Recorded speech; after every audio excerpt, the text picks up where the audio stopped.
every now and then I subject Kevin to a movie that I don't think is for everyone. I mentioned The Shining. I'm like, I think it's for most people. Like, I think there's some people that like your mom and my mom. Like, it's like that's just not going to resonate with them. They're not going to get anything out of it. And I don't mean that in a negative way. I just mean I don't think so. But this next movie is something that I don't think is for everyone, but it is a masterpiece in my opinion. I think it is just for Lynch. I don't think he made it for anybody else. I don't think he intended it necessarily to be enjoyed, properly interpreted, or otherwise. I think he was making something for himself. That would make sense. And he wanted to push and stretch, and it was more important for him to communicate what he wanted to say than it was necessarily for the audience to receive it. And sure, I think that it. I was watching with this with a friend, and she said that she said something to the effect of, "I'm not sure what he's saying, but I'm really enjoying hearing him say it." Yeah, I would agree. I would say that it did come. I wouldn't put Lynch in the category like where you're saying it's just for him, but this movie is very much. I would say it's the more autobiographical than others in some ways. It happened during a divorce. He started making this, I believe, while he was in the middle of a divorce. Like slept on set, or at least it happened during part of his. This movie took 4 years to finish, by the way. I also heard that the sound alone took a year after they finished filming, I wouldn't doubt it. And that blew my mind because I hated the sound for the whole. Okay, watch it with headphones. You will not, because it is physically painful for most of the movie. Then don't watch movies with headphones. Why don't you just watch? Oh, you will at one point have a proper sound system. So we'll get you that where you can experience the lows and the highs and everything that you need. Yes, but I don't think the quality of I don't think hearing those god awful sounds more clearly is really going to fix it. But let's talk about the film. We're talking about Eraserhead, by the way. I can't remember if we've even said what we're talking about at this point. Jeez. Eraserhead. As Alex said here, Eraserhead is absolutely brilliant, and I feel everything Lynch makes is for him and no one else. Okay. I guess I have someone else. Yeah, Alex says #no headphones. Yes, exactly. I don't watch anything with headphones. Because if you calibrate a 5.1 sound system, at least 5.1, I want to go to 7.2. But I get everything out of it, and it's to the point where it's calibrated well enough that if a well-mixed movie or TV show is on and I hear a knock on a door in the movie, the dogs will alert me. So that's how you know it's good. But Eraserhead, let me I'll try to sum up the narrative relatively quickly. It's about a man who has let's see. I don't know how to explain this. So the main character has a child out of wedlock with his girlfriend that's a deformed thing that she can't stand, leaves, he can't stand, kills it. That's the best way to put it from a narrative standpoint of what may have been happening during that time. I don't think that most of this is really happening, though. Not just the dream sequences. Right, we've got in the comments, Saints and Liars says narrative, and I'm right there with him. Well, because there's not so much a plot as there is a sequence of things that may or may not have happened. Sure. You were talking, and we talked a lot about symbolism, and the reason that we're watching this in the same week that we're watching The Shining is Kubrick, you said, had everybody sit down and was like, okay, Eraserhead, watch this. And then what was the context that he put it in? Oh, he wanted people to be essentially, he wanted the same feel of unnerving and unsettling that they got with Eraserhead in The Shining. Kubrick was quoted as if someone asked him, or I can't remember if someone asked him or if he specifically said this out of turn, but if there was any movie that he wished he directed would have been Eraserhead. That he thought it was that good. And for in my opinion, two auteurs when it comes to filmmaking, these aren't just directors. These are people who definitely put their print on a movie. When you watch a Kubrick movie, when you watch a David Lynch movie, there's part of Kubrick and part of David Lynch in these movies. In this case, a lot of it. I would say that the narrative in this movie only exists to try to keep you watching and understand what the character is going through. But a lot of this is, full disclosure, none of this, or I should say, your own is art, so it's your interpretation of the movie. There's a lot of people who have interpretations. I think we're going to hit most of the main ones that people think.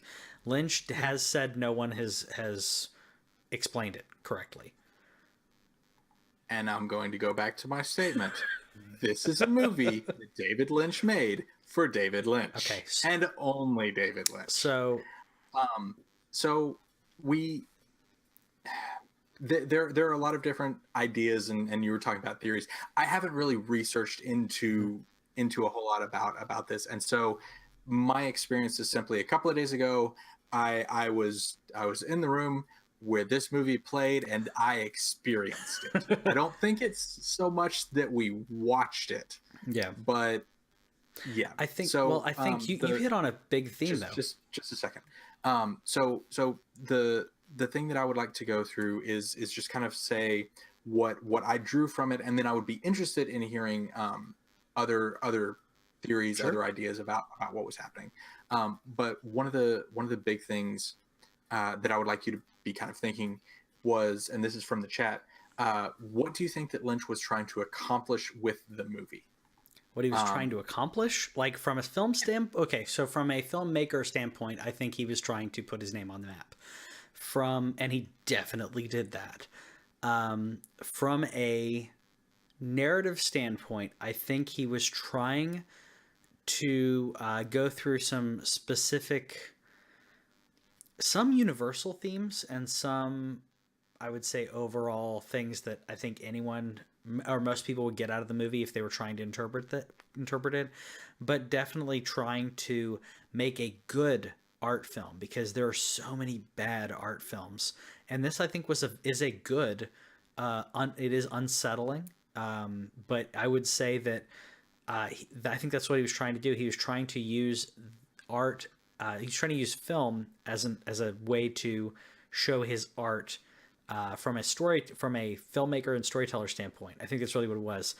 He's really trying to push the boundaries of film whilst still making it partially not enjoyable, but being able to follow some things. Mm-hmm. But yeah. Well, one of the things that I have difficulty with is when because I've created a lot of different characters for various fiction, for MMOs, for just in my head. Okay, all of my Dark Souls characters have a family lineage and they're all connected. Nobody knows that but me, but it's, characters in my head. So one of the things that for me, I found difficulty with this movie was trying to find the motivations and or perspectives of the characters, because there are so many times when a character does something specific that I'm like, okay, why did this character do this at this time? Yeah. Because the girl's mom draws him off into a corner, draws Henry off into a corner, and she was like, have you had sexual intercourse with my daughter? And he's like, which means yes. We all know he means yes. Let's move on. But then she draws him in and starts making out with his neck or something. Why? What's happening here? And the lady in the radiator was clearly at war with the idea of sperm. Why so many sperm on the lady in the radiator? Why were there giant piles of things in the house. Were those there? Were they not? Giant piles of what things? Dirt and trash and like plants growing inside and things like that. So I think that that Z summed it up perfectly when she said at the end of the movie, I have lots of feelings and no thoughts to go with them. Okay, so should we go? I guess maybe not quite point by point, but you wanted to ask about the lady in the radiator? Yes. Cool. I think that she is the manifestation of a previously held belief that women were also as scared as he was of sex and reproduction, and so she's fighting against the sperm people. That's one way to interpret it. Again, it's art, so I don't think there's a right interpretation. I interpret her as his dream woman, because she is happy and she sings and everything's going to be okay. She is reassuring him of that, so his girlfriend is very, like everyone in this movie, completely dreary and down. She's the opposite. She's happy, and she can't get pregnant. It's okay. She batted those sperms away. She did indeed. That's how I view it. If she did nothing else, she definitely batted those sperm away, and it was also. I think the biggest surprise for me in the entire movie, and there were plenty, was I'm sorry, Saints and Liars in the chat says, and also I guess she's a chipmunk who takes birth control. So there's another interpretation. I think the cheeks were meant to like show how jovial she was. I think that was the idea, because this is a dream state, so it's not quite right. Alex says in the comments, she's everything he didn't have.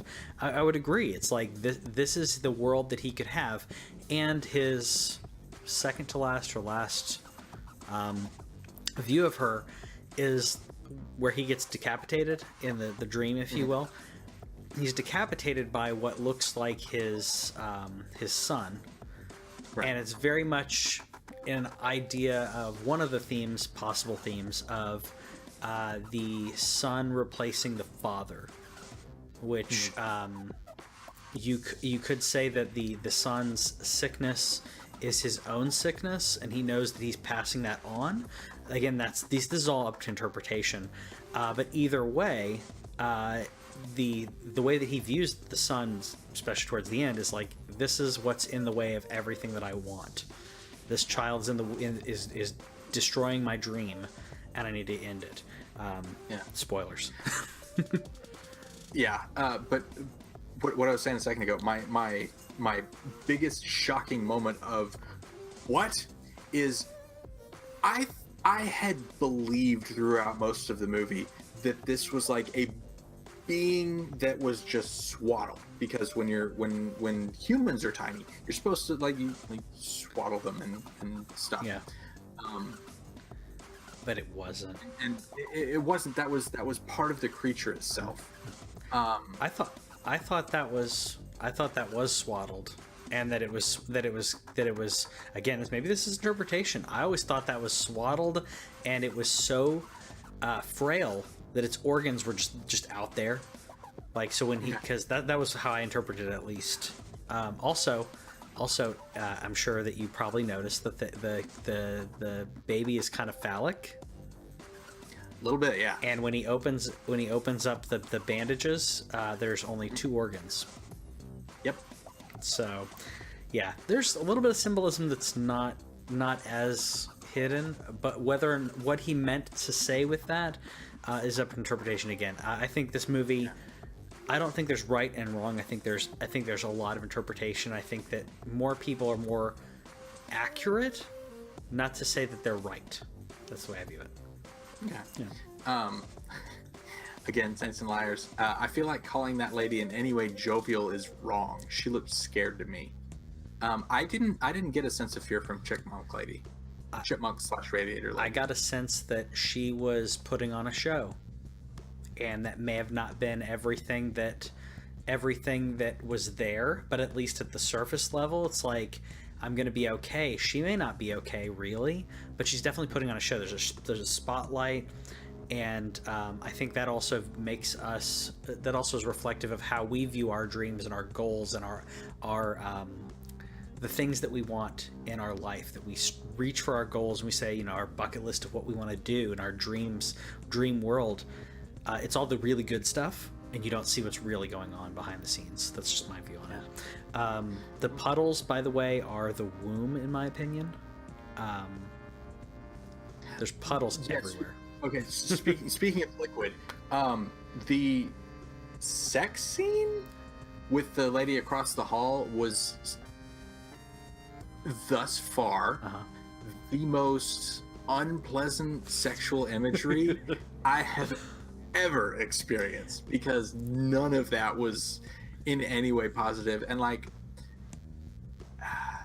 I also would be interested in your take on, because when the lady across the hall brings home the sleazy guy, and brings him inside, for a split second, Henry sees him as the same life form, species, child, is his offspring, the thing.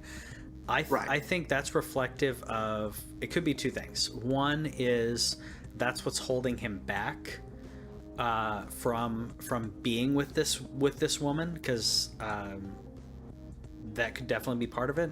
Another, it could be because, again, this is in his mind, at least I view it as him.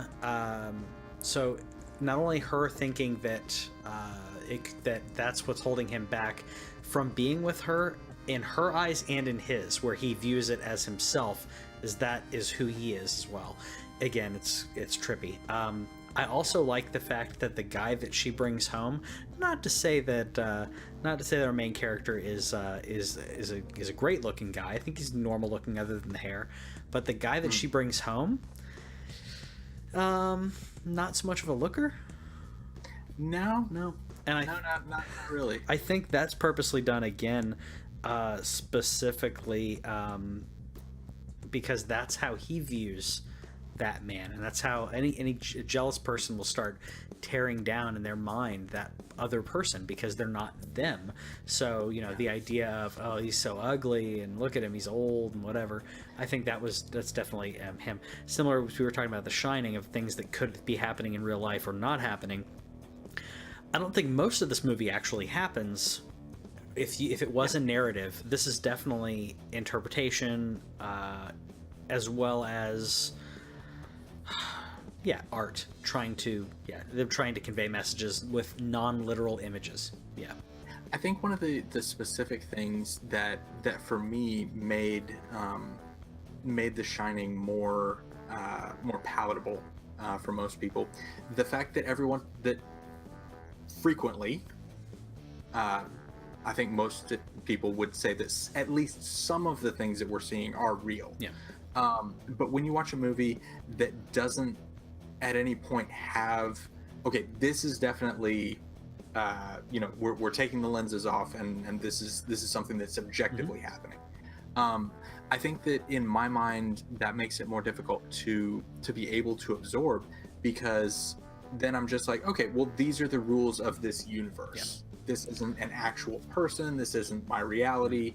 And so that distancing keeps me from being able to interpret the characters as anything past, okay, this is what happened. I think the characters are supposed to represent themes or feelings, not as much a character motivation. Well, and I think that Henry's primary motivation is fear of what will or has or is happening.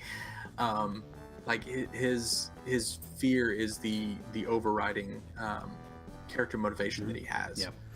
From the time that he walks up to the parents' house and he says, "I haven't seen you in a while." She invites him over and he says, I'm late because I didn't know if you wanted me to come. And like his body language throughout is not only a deep fear of most of the things that are happening to him, but a desire to be rescued, to be saved, for something outside of himself to be responsible and to take care of it.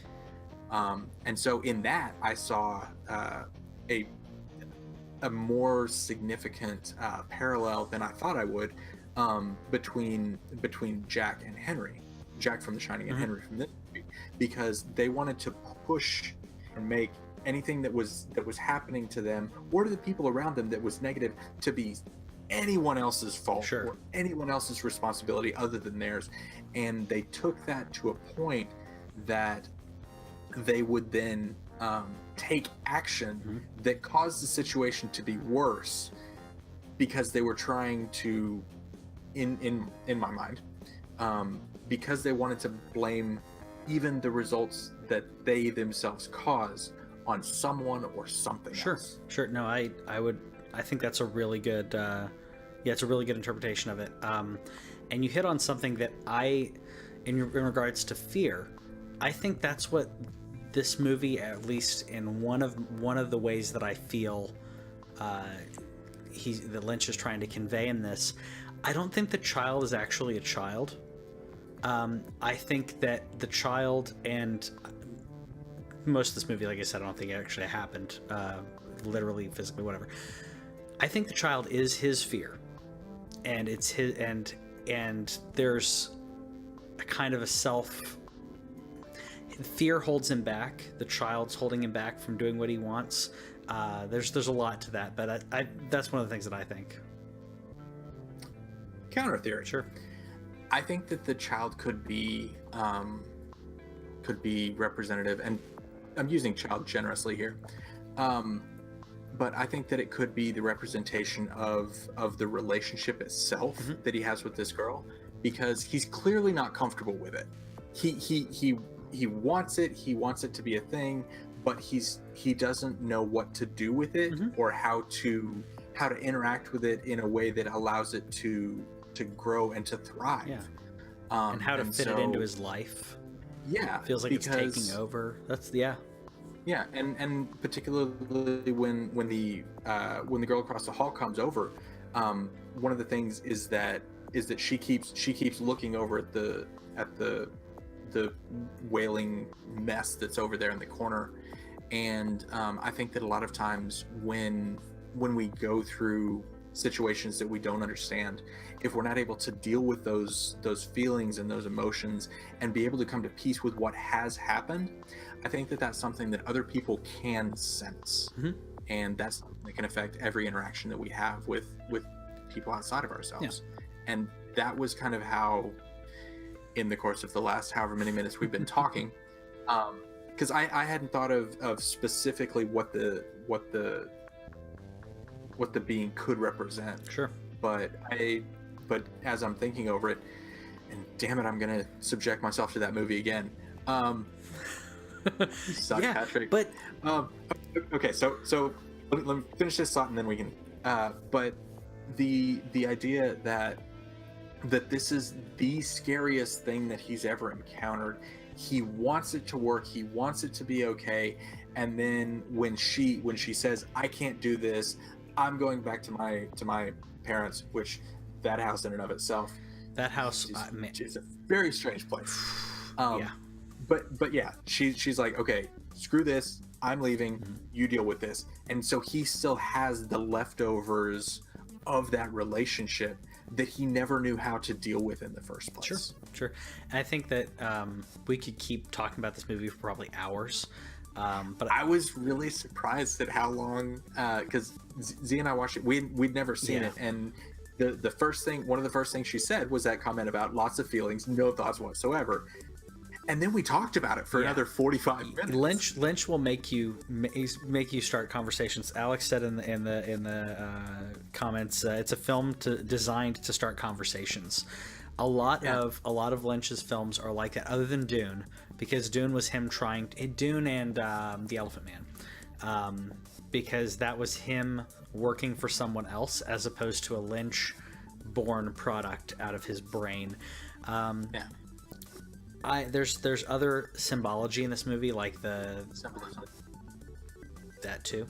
Symbology is also a thing, but it's different. But that's the study of it. But there's also other symbolism, like the man it's like cranking the gears and stuff, and like the engine, which we could interpret as is that him and his sanity That's making the world do what it does. Sure, but like the further we go into the movie, it feels like, it's like, okay, this train's off the rails, like nothing's right anymore, everything's screwed up. And we kind of spoiled it before, but Henry kills his son, I guess, feeling like that would be the thing that would fix all of his problems. And then I interpret the ending as he realized that in killing his son, he's killing himself.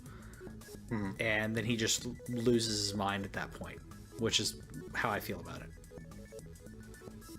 But yeah, it's my interpretation. Yeah, but yeah, there are a lot of potential interpretations. I do think that Lynch was trying to say something specific, but I think that he also, in his own way, is also creating something that can be interpreted other ways. But like you said, he says that no one's gotten it right, but he's comfortable with the fact that he has created something that spawns other things in other people's brains. Yeah, that works. I think this is Lynch's least narrative-driven movie. So if you could enjoy this in some way or get something out of it, I think there's more Lynch in your future. I will definitely be revisiting, because the only other one that I've seen is parts of Elephant Man. Yeah, which it's very well done. It's very that's why he got the Elephant Man movie director spot, was watching this movie, from this movie. So I was messaging Alex in the comments, and I was asking if we should make you watch Mulholland Drive as your next David Lynch movie to watch. But he said Holy Mountain, which is not David Lynch. Okay. I will preface this by saying I got 15 minutes into it. Okay, so now I have to watch it. Yeah, I think so. So we're going to watch The Holy Mountain. I've never seen Patrick quit a movie. Yeah, so we're going to watch The Holy Mountain. Don't look up anything on it as per usual. Those are the standard rules on this. If you've not heard of it, you don't Google it, you don't Wikipedia. So that will be 2 weeks from now. The next movie we'll be watching is Rock of Ages, which I'm pretty sure I've seen. Okay. But Kevin hasn't seen it. It's been recommended to us, so we're gonna definitely watch it and let you know what we think of it. For a modern rock musical. Yeah. And then one of the other things that I would also like to do is like Shining is on Netflix whenever we're recording this, and so that's a very accessible movie. And so one of the other things that I would like to do, and hadn't discussed this with Patrick, so I'm doing it live. I would like to find some stuff that everybody can watch really easily right at that moment, because there are plenty of movies that are available on Netflix or Amazon Prime or something where a lot of people can access it easily. Yeah, I think it's a good idea. I'm really glad that I watched The Shining, and jury's still out on Eraserhead whether I'm actually glad that I watched it, but I did definitely get a lot out of it. I think it's a life experience is how I feel about Eraserhead. So let us know in the comments what you think of Eraserhead, if you've enjoyed it, if you've seen it, and if you haven't, trust me, we didn't like. There's so much you can get out of this movie. There's no spoilers for it. It's just weird. See you guys later. See you later. Thanks for watching This Week in Our Collective Heads. Subscribe over here and click the bell, and that way you'll know about any new videos that we put up, because we put up a lot of gameplay, a lot of stories from games and stuff like that, and gameplay is down here. Yeah, and you got more editorials and news stuff down here. Check it out.